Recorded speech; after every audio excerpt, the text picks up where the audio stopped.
Namaskaram. Welcome viewers. I welcome each one of you all to this live telecast program on gender sensitization on the topic impact of modernity and technology on gender division. To present this topic in the studio, I have with me Mr. Dr. Bhavani Shankar Garu, who is working as an assistant professor from Nizam College. He has a rich teaching experience, almost 10 years of teaching experience, and a good academician who has taken up various responsibilities and roles while he is in a teaching field. He is a good academician, I can say, because he also authored and published a couple of books.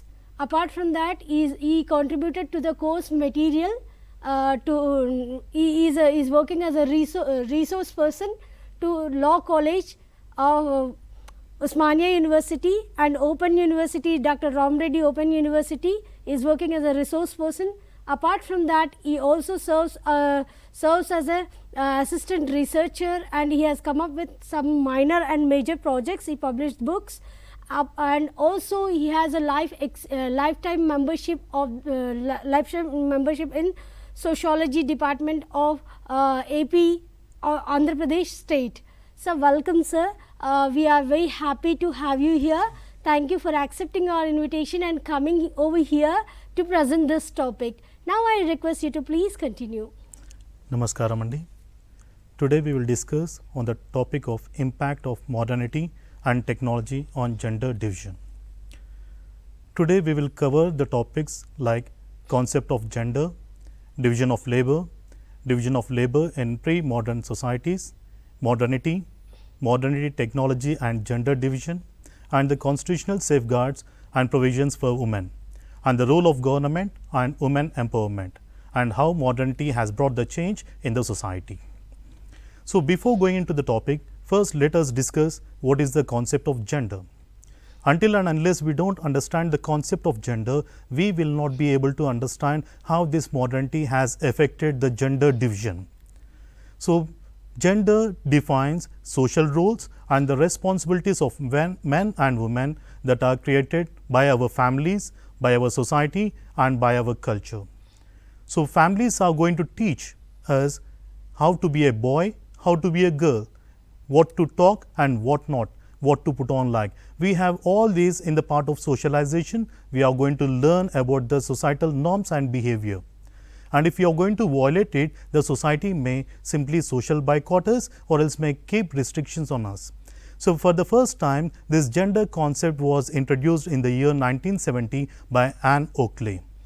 So, it determines what is expected, allowed and valued in a man and woman and in each and every context.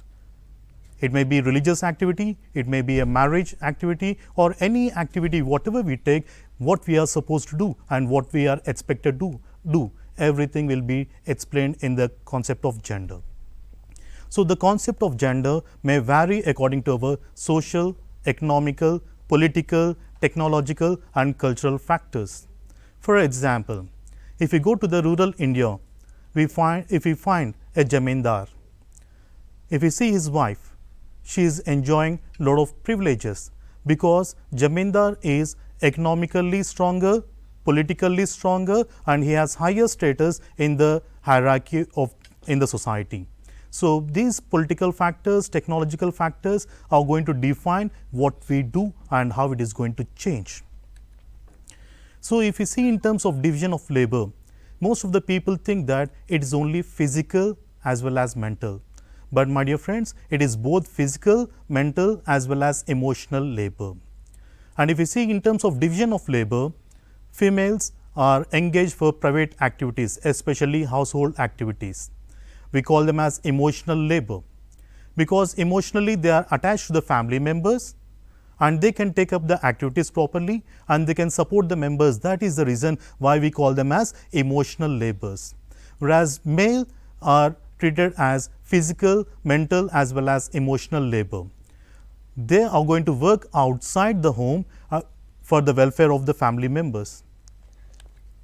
And if you see in the pre-modern societies, before division of labor came into existence, or before the food was sufficient. At the time, the main motto was only for gathering the food, and it was for their survival. So, man used to go for hunting, he used to gather the food, and he used to take care of the family, whereas the female used to take care of household activities. There was no much division of labor at all. Male used to collect the food, and female process the food and take care of the family activities. That was there. But as the food was sufficient at the time, division of labor came into existence, because people were thinking for new innovations, new things to come up, so that it can sophisticate their life, it can make their life more comfortable and more luxurious. As new things came, division of labor came into existence, specialization came into existence, and at the time this division of labor has entered into the market. So, in the pre-modern societies, females' activities were household activities, child rearing, and they used to take up the activities which are less physical and can be done very, very close to the home. If we see in the Telangana state, if we see especially in Warangal, Karimnagar, most of the girls or most of the women, after their household activities, they roll the BDs, so that they can add some additional income for the family. And if you see some of the tribal women, they go into the forest, nearby forest, and whatever the forest products are there, they simply collect it, so that they can add some additional income for the family. So, they never used to take much pressure. So, people thought that because they are emotional labor, they can best suit for the activity, household activity, rather than outside activity. So, here we have clear distinction, like at home work for female and outside home it was for male. And coming to the male, they used to go for hunting, gathering food, they used to go for sheep rearing, agriculture, and activities which require more physical activity. These were taken up by the male in the pre-societies, modern societies. And this division of labor is also associated with power and status. Ours being a patriarchal system, being the male domination, father being the head, they want to retain all the power and they want to retain all the status in that. So, here male enjoyed greater societal power, they enjoyed disposing of goods and services. That means they used to finish the product, they used to sell in the market, and they used to hold the money. So, once you are going to have the money, economical power is going to give us political power in the society. And males in most of the culture have access to all the positions, public positions, and they can also influence the female in the society. So, the culture which is there is going to be dominating the people. So, coming to the female, like they also used to exercise the power, but not in the society, but especially at home only, in the domestic settings.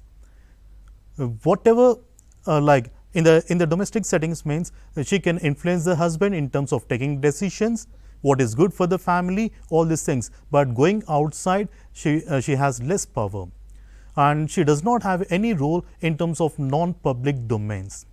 But the ability to exercise power and influence the people in the private sphere, it depends on the male's relative position in the marketplace.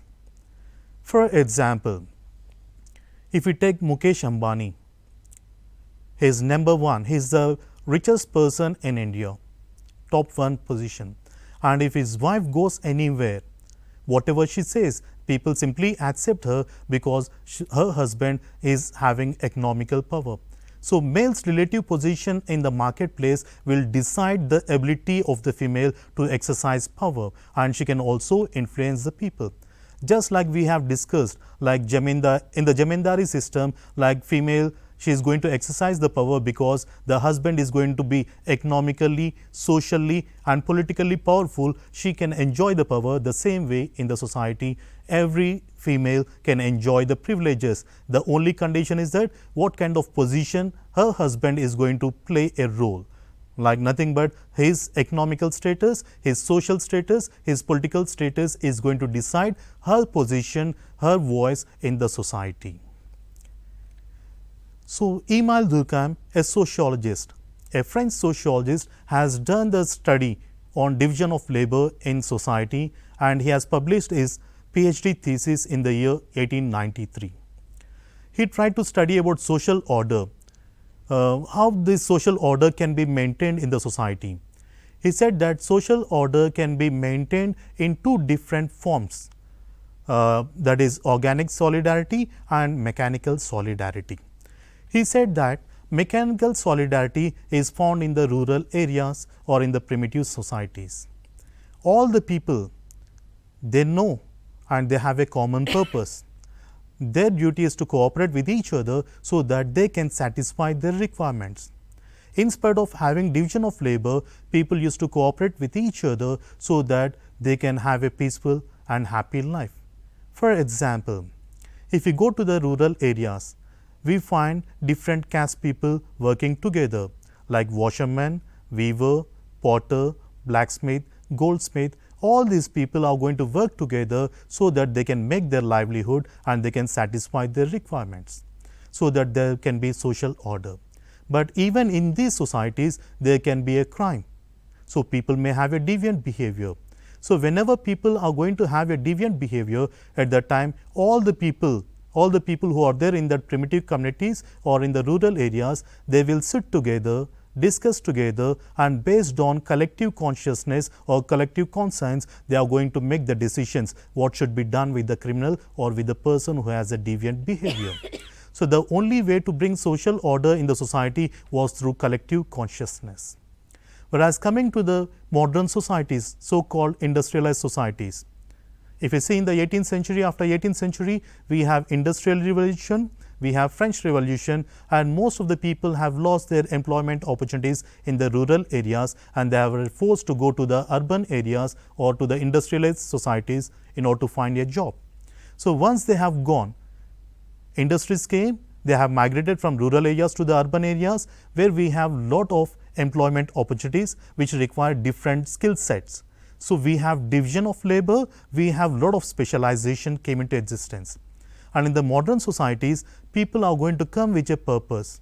They are going to come together with a specific purpose, maybe learning or gaining or anything. If the institution is going to satisfy the requirements, they will stick on to that organization, or else they may simply withdraw their membership. For example, a graduate student has joined a college and he has studied for 3 years, and after completing 3 years, there is no purpose going and attending the classes, because already his purpose has been fulfilled. He has completed his graduation, he got his certificate. So tomorrow he may withdraw the membership from this college and he may join some other college or a job somewhere else. So here people are self-centric and they try to look after their welfare. So in this process, so in order to regulate the behavior of the people, we require moral regulation. If there is no morality, we will not be able to regulate the human behavior. And at the same time, in order to maintain order, we also require economic regulation. If economic regulation is not there, then there can be disparities among the individuals, and because of these disparities, even we can also have lot of deviant behavior, or else we can also have some problems. So according to Emile Durkheim, he said that if we want to have social order, mechanical solidarity and organic solidarity is going to help us. So in terms of division of labor, he has talked about these theories. So if you want to study the impact, first let us know what is the meaning of modernity.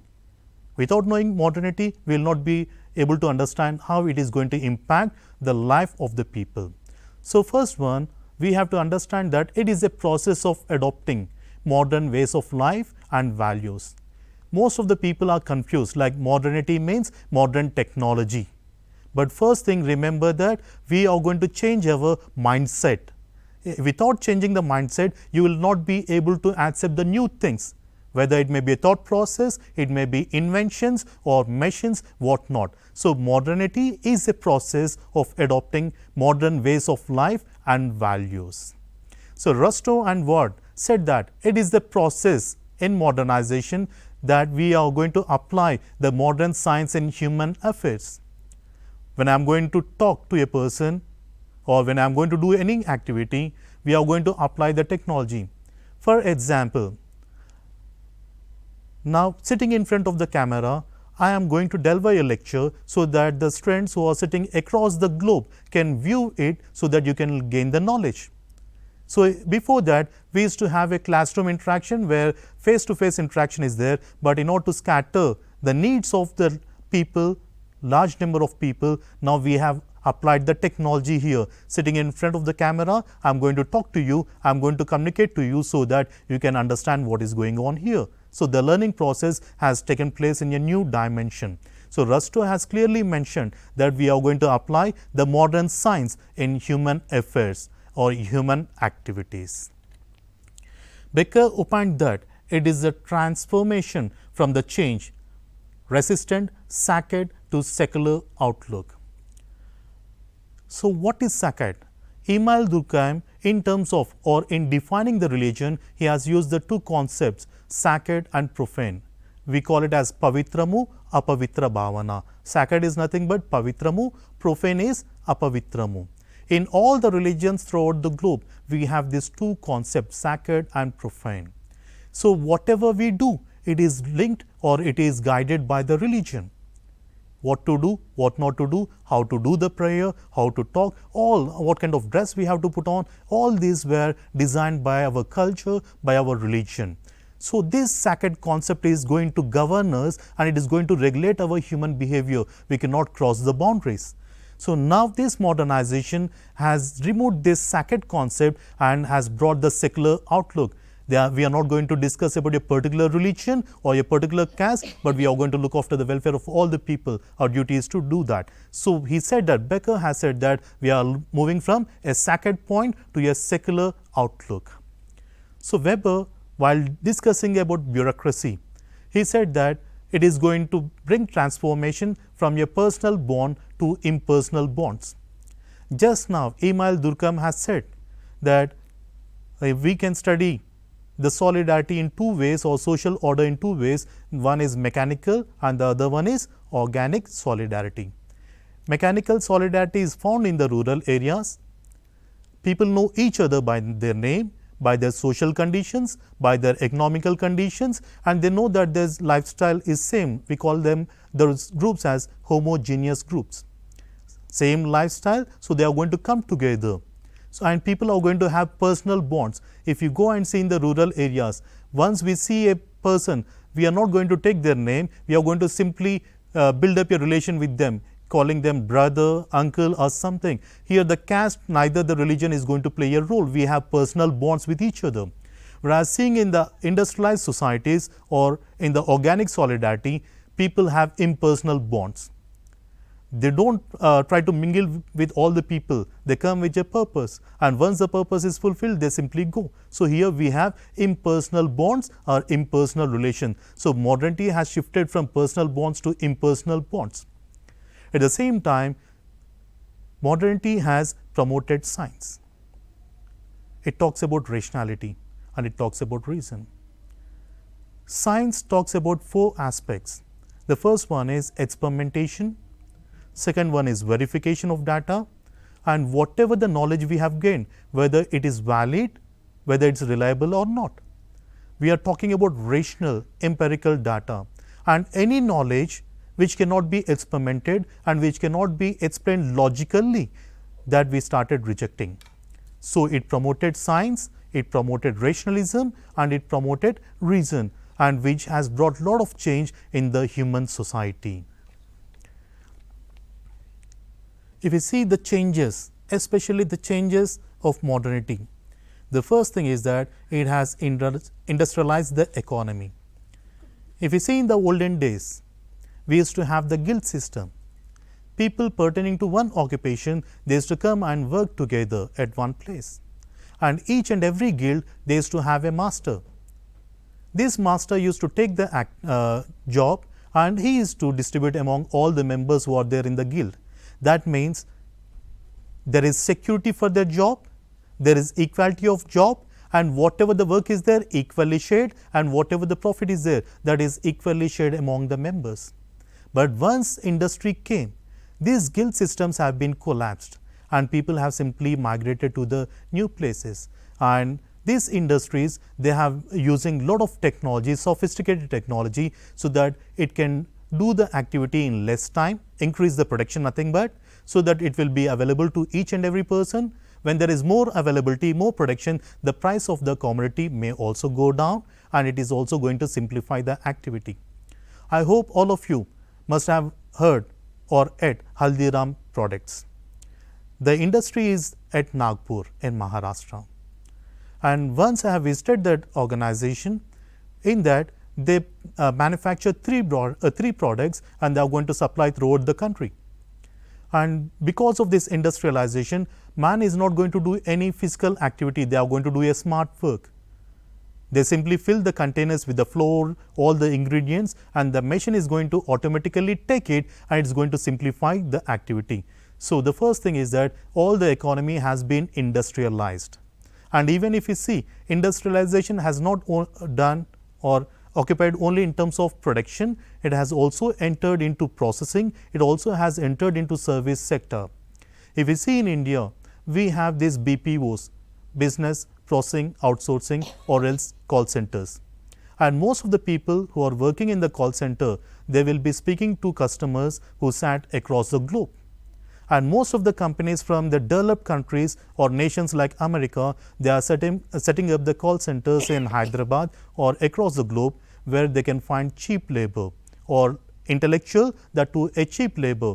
And here the people are sitting in front of the computer, and they are talking to the customers and catering the needs of the people. So, technology has been entered into each and every domain. So, economy has been industrialized. The second one is secularization of ideas.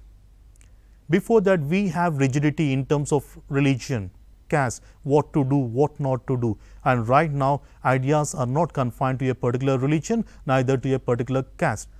It is for the mankind. All the inventions which we are going to take up, it is for the welfare of the mankind. Recently, we had Paris Pact. All the politicians, they have gone to Paris to discuss on global warming issue. And all the leaders, political leaders, they came up together and they discussed what should be done to control the problem of pollution or else global warming. So, here it is no way connected with your religion or your region, my dear friends. We are going to talk about the entire universe so that people can satisfy. So, modernity is going to talk about ideas which are useful for each and every human being. And the next one is, it is going to talk about social mobility. First, we will discuss about mobility. When technology came, people are educated and people are willing to move from one place to the other place in search of jobs. We call it as physical mobility. At the same time, we also find social mobility. Before that, we had the caste system, and in the caste system, by birth itself, we are going to have the status, and we are also going to have the occupation. What should we do? And it is very, very rigid. But once these new occupations came into existence, people are going to have the ultimate freedom to select a occupation of their choice, earn money, and even upgrade their social status. So, social mobility is of two types. One is horizontal and the other one is vertical. So, the rich can become poor, or the poor can also become rich, or else people can move from one place to the other place. Their designation will be the same, but their only the physical place will change. So, social mobility has been increased just because of modernity. And with this modernity, the science and technology which was invented at one place has been spread to each and every corner of this world. It does not find any limitations like it has to be manufactured and sold in a particular geographical area. It is being spread to each and every corner, so that each and every person can utilize it and can also be benefited by it. For example, everyone nowadays is using mobile phone. It is not invented in India, but it has become a part and parcel of our lifestyle. We have adopted the mobile. So, science and technology is being spread and people are simply adopting the technology. And if you see the visually impaired students, they are using computers. And if I see most of the students, they do not know how to operate the computers, but in my college, I have seen that some of my students who are 100% visually challenged, they are operating the computers using JAWS, NVDA softwares like. We call these softwares as screen reading softwares or screen readers. And some of the software industries are also going to hire these visually challenged people as programmers or software developers. So, in the modern society, it is not your physical activity, it is your smartness and it is the skills which we acquire is going to get a job for us. So, here it is going to help us in acquiring the skills, gaining the knowledge and what not, my dear friends. At the same time, it is also going to increase the living standards of the people. Before that, people were poor, they could not satisfy the requirements, but now there is no rigidity, people can explore new things, earn money and also increase the standard of living. And here this modernity, one more, it has been changing the status of the individuals. In the olden days, it was ascribed status, nothing but which was given to an individual by birth itself. We call it as Apadinchina Antastu. By birth itself, an individual is going to get a status as a boy or a girl based on their biological features, then to which caste he belongs to which religion he belongs to which region or nationality he belongs to. And even the occupation was decided by the caste system. A Brahmin means he takes up the activity of priesthood, and a potter, he makes the pot, and it was fixed. A person cannot change his status or change his occupation, but this modernity has allowed the people from this ascribed status to achieved status. They can achieve anything. The sky is the limit for them. There are no restrictions. The only thing is that it is their choice. And modernity has opened the scope for a number of employment opportunities. So, it has increased the chances for employment opportunities, and it did not leave the women alone, because women is also treated as the 50% of the human resource, and if they are going to bring them into the mainstream, it can also contribute to the socio-economical development of that particular nation. So, it has increased the employment opportunities. So, if we see in terms of modernity and technology in gender division, first we will go for employment opportunities. We can divide the employment sector into three types. One is primary sector, nothing but agriculture. Then second one is secondary sector, it is industries, and third one is tertiary sector, it is nothing but service sector. First, we will discuss with the primary sector, agriculture. According to 2011 census report, 57% of the total population directly depends on agriculture and 10% of the total population indirectly depends on agriculture. That means 68% of the total 67% of the total workforce directly or indirectly depend on agriculture for their livelihood. And out of the total women workforce, 68.2% of the people are working in agriculture and allied sectors according to International Labour Organization report 2011 and 12. So, if we see in the rural areas, we find that both male and female are working in the agriculture sector. Male, they sow the seeds, they work at that throughout the year, but whereas women are used at the time of sowing the seed, at the time of removing the weeds, or at the time of harvesting. Mostly they are engaged for these activities only. And 50% of the women, more than 50% of the women are working in the agriculture sector. And right now, some of the women, because of the efforts of the government, they are shifting from this agriculture to the agriculture allied sector. I would like to discuss on about a program initiated by Gond women in Adilabad district. In Adilabad, Gond women, they have formed a small association or a group, and they have gone to the district collector and they have said that we want to start social foresting. They have formed an organization called Vana Samrakshana Samitis, and most of the people, they looked them down, saying that Adilabad itself is a forest, and now these women are talking about social foresting. So, some people have looked them down, but somehow they have influenced the collector and they have got a piece of land. Within a span of 2 or 3 years, they have made their livelihood of that land. They have increased the forest. They also used to make the get the vegetables, fruits, everything. They started selling it outside, and it has become a good project, and the district collector motivated the people to take more land, turn that into a social foresting, and also to make a livelihood.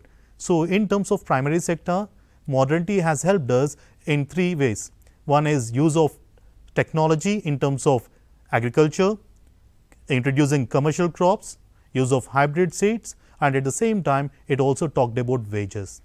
In the olden days, there was discrimination in terms of wages, like male were paid higher compared with the female counterpart. But in the modern society, now we can see that there is a shift. But however, because of the introduction of mechanization or technology, women slowly started losing their employment opportunities because everything is being mechanized. And if you see in terms of the secondary sector, nothing but industries. According to Census Report 2011, 23.52% of the male are employed and 20% of women, total women, are employed in the industries. In the olden days, especially in the industries, women are engaged only for the jobs which are not that skillful. Only male used to take up the activity as a skillful jobs or as managers, everything. But in the present scenario, we can see the gender equality. It's not the male or female issue, it is the skills which are occupied by an individual. So, we can see n number of women coming and getting a job in a lot of industries, taking over the industries, becoming the CEOs of that organization. We find gender equality, we find skill orientation, and it is task oriented. Whether the girl or boy, whoever is going to occupy the position, whether they will be able to complete the task in the stipulated time or not, that is going to decide them whether they get a job or not, whether they get the promotion or not, what must be their salaries or what not. Everything is decided based on these 3 things, my dear friends. And going to the tertiary sector, the service sector, according to Census Reports 2011, 27.52% are employed in this sector and 17% of women are in the service sector. Mostly women are being selected in the service sector, and even women are preferring this service sector because we have discussed like physical, mental and emotional. Because they are emotional labor, they can closely fit into the jobs like supporting staff, human resource managers, as teachers, as nurses, as attenders, what not, my dear friends. So, it is going to help the people easily to enter into that. And here if you see in the modern organizations or service sector, the gender discrimination is very, very less or it is very negligible. Now, we will discuss like how modernity has influenced the women and how women are going to take up different roles. I just want to use some examples. You can see Srimati Nirmala Sitharaman, the Minister, Department of Finance, Mary Kom, she is the first Indian boxer, she is Asian gold medal, she won gold medal in the year 2014, Mithali Raj, she is the captain of the Indian cricket team, Arundhati Bhattacharya, she is the chairperson SBI, Chanda Kochar, she is also the CEO of ICICI. I am just naming a few.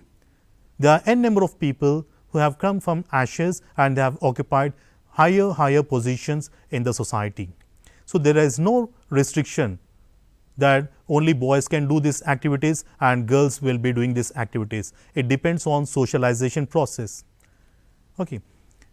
And modernity just cannot enter into the market and cannot change our lives. Even the government has to do something. And in order to bring the change, the government has given some constitutional safeguards and also the provisions for women. We can see Article 14 provides equality, Article 15 prohibits discrimination on the grounds of gender, religion, caste, etc. At the same time, the Constitution also provides the state, empowers the state to have a positive discrimination towards women. That means they can also motivate the women to go for education, we can provide reservation for them in terms of employment opportunities, what not. And the 73rd and 74th amendment of the Indian Constitution has provided 33% reservation for women in Lok Sabha and Vidhan Sabha. So, when people are politically empowered, then obviously they can make the policies for the welfare of the women. Besides this constitutional, we also have some laws because women are facing the problems both at home, at workplace, on the streets. In order to solve this or stop these problems, the government has brought this Domestic Violence Act in the year 2005 so that she can not be harassed by the in-laws or spouses. And in the year 2013, we have this Nirbhaya Act. A girl was raped, tortured, and she has been put to death. At the time, the government of India has brought an ordinance, and later on Nirbhaya Act came into existence in the year 2013 so that the boys who are going to exploit a girl can also get death penalty. And in order to stop the problems on the streets, the government of Telangana has introduced SHE teams in the year 2014. And whenever we talk about gender, most of the people either confined to male or female, but they have forgot about transgender. So in the year 2016, the Transgender Persons Bill came into existence. So here, when we talk about gender, now we are going to have male, female as well as transgender, and some of the organizations came forward even to hide these people. That is the good part which is happening. And this section 377 decriminalization has also taken place in the year 2018. So, besides this, the government role. The government has to take up some role. The first thing is that provide education. Education removes ignorance. It provides knowledge. It provides rational thinking. And through rational thinking, we can bring positive changes within the society. At the same time, in order to bring the women into the main workforce, our duty is to provide them reservation in educational and employment opportunities, which the government is already doing it. So, it is providing 33% reservation for women both in the educational as well as employment opportunities. And in order to bring a change, the government has provided reservation, 33% reservation for female in the local bodies, because even now majority of the population stays in the rural areas, and if these people become sarpanch, they can easily influence the other females in the society, and that is how we can bring the change. So, it has been introduced there, and the government has believed that bringing economical change can lead the other changes. So, they started providing them skill development, providing them loans so that they can do self-employment. So, these are the programs or roles which are being taken by the government for women empowerment. And if you see how modernity has brought the change, it has brought the change especially in the attitude of the people. Before, they used to think if a girl is going to put on a pant and shirt, they used to say, see, she is behaving just like a man. Especially in Telugu, we call Mogarayudu Leda Mogavali Laga Prayatnam Chestunnaru, Ankaristunnaru. But right now, we can see most of the girls, they are accepting it and people are accepting it. The social attitude has been changed. People started accepting each and everything. And especially, if we see within the family, parents have changed a lot. In the olden days, people used to think girl child as a burden. They want to get rid of this burden. They used to think why to educate the child, why to invest on that, all these things. But right now, they are educating the child and they are training the child to be independent, self-reliant, and they want the lady to earn and lead a happy life. If you see the advertisement of Fair and Lovely, you can also see that equal. So, now we are talking about equalities. We do not find any discrimination in terms of socializing the male child or the girl child within the family. It is the best one. And gender discrimination has come down, especially in employment. Women participating in various spheres is being increasing slowly. And we can also see that women are entering into defense. They are also entering into various parts like boxing, all the other areas too. And at last, I would like to quote Simone de Beauvoir. He said that women are not born, they are made. The same is true with men. So, by birth, we are only a biological being like a boy or a girl, but being a woman and men, it is based on the socialization part. It is what the society is going to teach us. So, if we can remove the gender differences, then we can have a better world of equality. Thank you. Thank you, sir, for coming and delivering such a beautiful lecture on this topic. I think all the viewers got benefited out of it, and it's a very good lesson on this topic. Thank you so much, sir. Thank you. Thank you.